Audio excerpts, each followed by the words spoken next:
The character's career is in jeopardy after a freak car accident. General 51 housekeeping kicked off the program.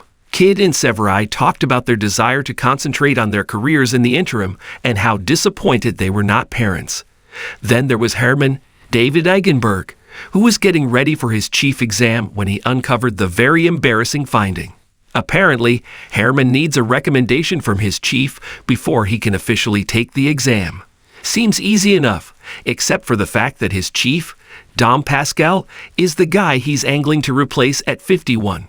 These two have developed an uneasy relationship over the course of season 13, and based on this latest discovery, it is not going to get any easier.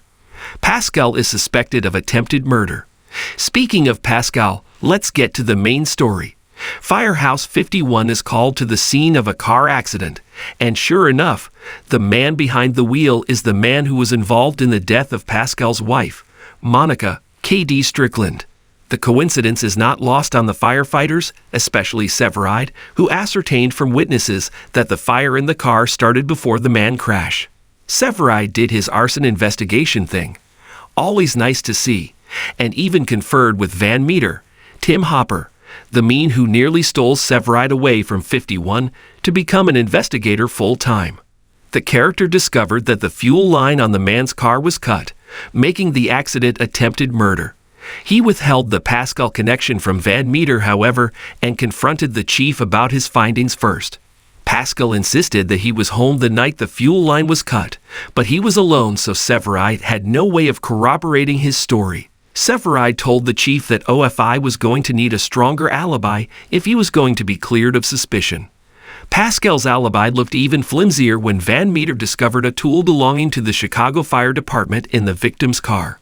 Kit was convinced that Pascal was guilty. She was also occupied with the reappearance of Natalie Evans, Ava Torres, a teenager who she saved some 10 years ago.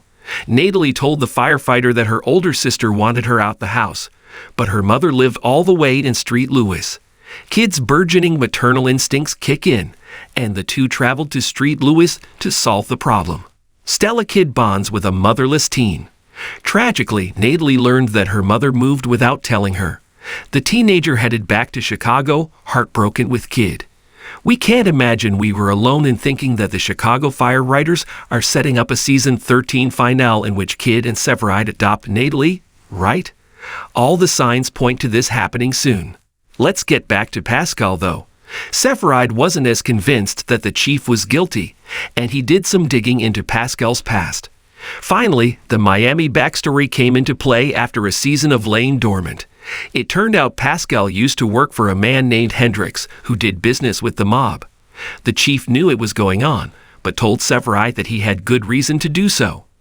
We got a flashback, a rarity in Chicago Fire, which revealed that Pascal was actually working to take Hendricks down, but his decision to abandon the investigation and move to the Windy City with his wife not only made him seem complicit in Hendricks' actions, but opened him up to retaliation. One doesn't mess with the mob and get away with it. Unfortunately, the flashback did nothing to help in the present. The bad guy concluded with Pascal being taken into custody. Van Meter made his frustration with Severide, who kept information from him throughout the investigation clear, suggesting both Pascal and Severide could suffer repercussions come the season 13 final. Yikes. Herman's quest to become 51 chief may have just gotten easier. Thanks for watching this video. Please subscribe my Fast Gossip 24 to our channel and stay with us.